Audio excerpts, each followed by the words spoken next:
تعجب سے آگے آگے بڑھے. اندر جب جھانکا تو ایک نوجوان دیکھا، انتہائی خوبصورت حسین و جمیل.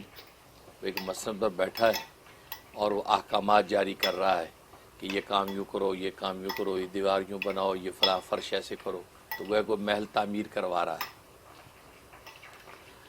تو مالک بن دینار رحمہ اللہ تعالی نے میری طرف تعجب سے دیکھا اور کہا کہ کاش یہ نوجوان جو ہے اللہ تبارک و تعالیٰ کے برگزیدہ بندوں میں شامل ہو جائے. ہو سکتا ہے آخر میں جنت کا محل اس کے مقدر کر دیا جائے.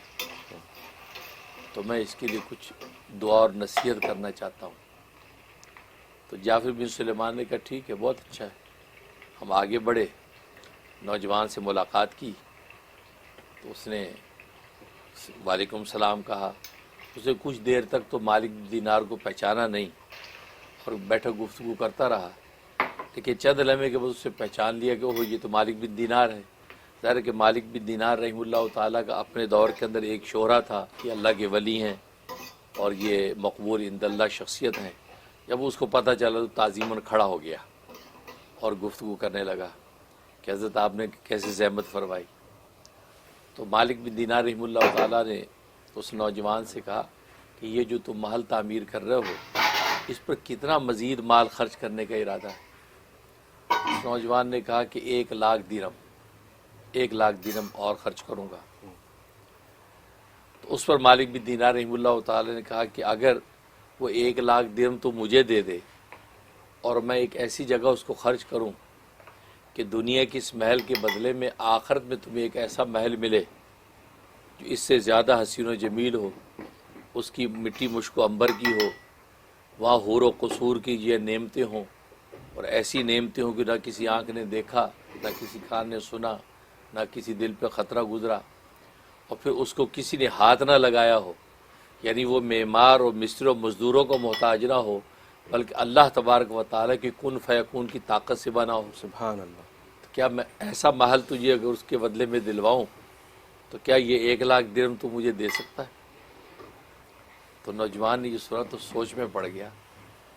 کہا کہ آج رات کی مجھے مہلت دیں، کل صبح میں آپ کو بتاؤں. ٹھیک ہے، حضرت چلے گئے. جعفر بن سلیمان فرماتے ہیں کہ ساری رات مالک بن دینار جو ہے اسی نوجوان کے خیال میں بے چین ہے. کروٹیں بدل رہے ہیں، بار بار اس کا تذکرہ کر رہے ہیں، دعائیں کر رہے ہیں کہ اب صبح وہ کیا فیصلہ کرتا ہے پتہ نہیں. صبح فجر سے فارغ ہونے کے بعد ہم اس کے گھر کی طرف گئے تو عجیب اتفاق ہے کہ وہ نوجوان دروازے پر پہلے سے بیٹھا ہے اور ہمارا انتظار کر رہا ہے. ہم وہاں پہنچے، الیک سلیک ہوئی تو وہ نوجوان نے کہا کہ مالک بن دینار آپ کو رات والا وعدہ یاد ہے؟ تو مالک بن دینار نے کہا ہم اسی وعدے کے سلسلے میں تو آئے ہیں. کیا سوچا آپ نے؟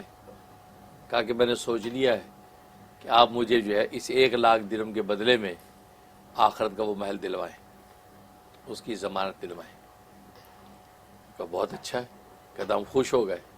اسے فوراً حکم دیا خدام کو تو جناب وہ اشرفیوں کے جو توڑے جو ہے وہ تھیلے بھر بھر کے جو ہے 1,00,000 درہم لا کے رکھ دیا کہ یہ لیں، اور ایک قلم اور کاغذ دیا کہ اس کے اوپر آپ لکھ دیں کہ آپ دنیا کی اس محل کے بدلے میں آخر میں محل دلوا رہے ہیں.